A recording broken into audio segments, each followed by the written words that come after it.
हम समझेंगे इसका मेरे प्यारे साथी। और आज हम समझेंगे द्वितीय नियम। द्वितीय नियम, प्रथम नियम तो हम लोग समझ चुके हैं, अब समझेंगे हम दर्पण द्वारा प्रतिबिंब बनाना का द्वितीय नियम। द्वितीय नियम क्या कहता है इसको समझेंगे। ठीक, द्वितीय नियम क्या कहता है इसके बारे में समझेंगे। अगर हम बाहरी पृष्ठ उभरा हुए पृष्ठ पर अगर हम पॉलिश कर देते हैं तो हमारा जो परावर्तक पृष्ठ जो होता है वो दबा हुआ बन जाता है।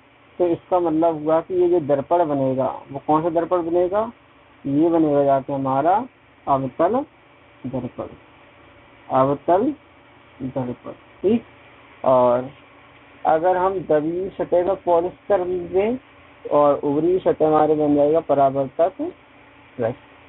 तो अगर आपको प्रथम नियम अगर याद हो जाता है तो द्वितीय नियम आपको आसानी से याद हो जाएगा। तो प्रथम नियम क्या कहता था, प्रथम नियम ये कहता था कि अगर मुख्य अक्ष के समांतर प्रकाश की किरणें आपतित होती हैं, अगर मुख्य अक्ष के समांतर प्रकाश की किरणें आपतित होती हैं तो दर्पण से परावर्तन के पश्चात मुख्य फोकस से होकर जाती हैं। ये था प्रथम नियम। ठीक उसका उल्टा कर दीजिए। द्वितीय नियम क्या कहता है इसका ठीक उल्टा कर दीजिए। तो ये है हमारी मुख्य अक्ष, ये हो गई मुख्य अक्ष।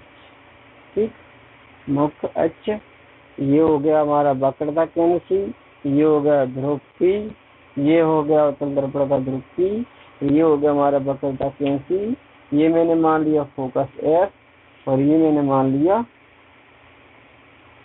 Focus F। ठीक, तो ये तो पॉलिश हो गई, ये दर्पण हो गया हमारा कौन सा, उत्तल दर्पण, उत्तल दर्पण। तो द्वितीय नियम क्या कहता है, द्वितीय नियम को समझे। द्वितीय नियम कहता है अगर प्रकाश की किरणें फोकस से होकर जाती हैं, अगर प्रकाश की किरण कहाँ से होकर जाती है, फोकस से होकर जाती है, तो ये किस में जा रही है, ये जा रही है अवतल दर्पण। और यदि फोकस की ओर आती है, प्रकाश की किरण अगर फोकस की ओर आती हुई प्रतीत होती है या आती है, दोनों देखें, अवतल दर्पण में फोकस से होकर जाती है या आती है, फोकस से होकर आती है, या उत्तल दर्पण में क्या हो रहा है, फोकस की ओर आती प्रतीत होती है प्रकाश किरण। तो दर्पण से परावर्तन के पश्चात, दर्पण से परावर्तन के पश्चात मुख्य अक्ष की कैसे जाती है, समांतर हो जाती है।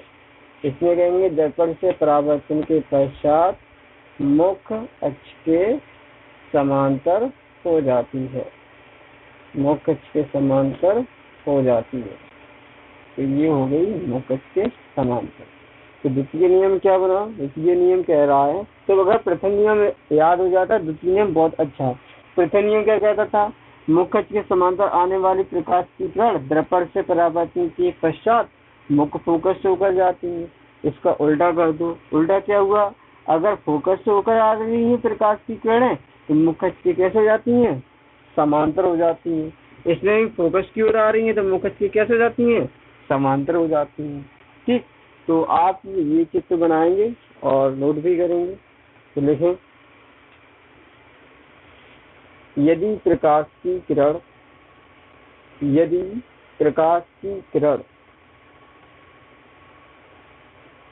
मुख्य फोकस से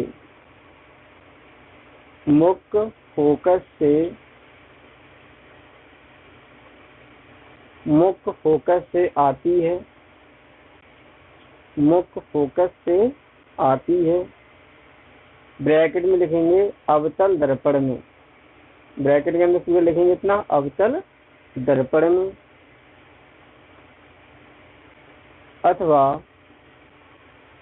अथवा मुख्य फोकस की ओर,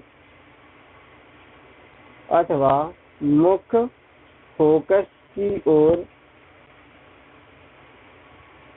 आती है, अथवा मुख्य फोकस की ओर आती है, ब्रैकेट के अंदर लिखेंगे उत्तल दर्पण में, उत्तल दर्पण में। उत्तल दर्पण में।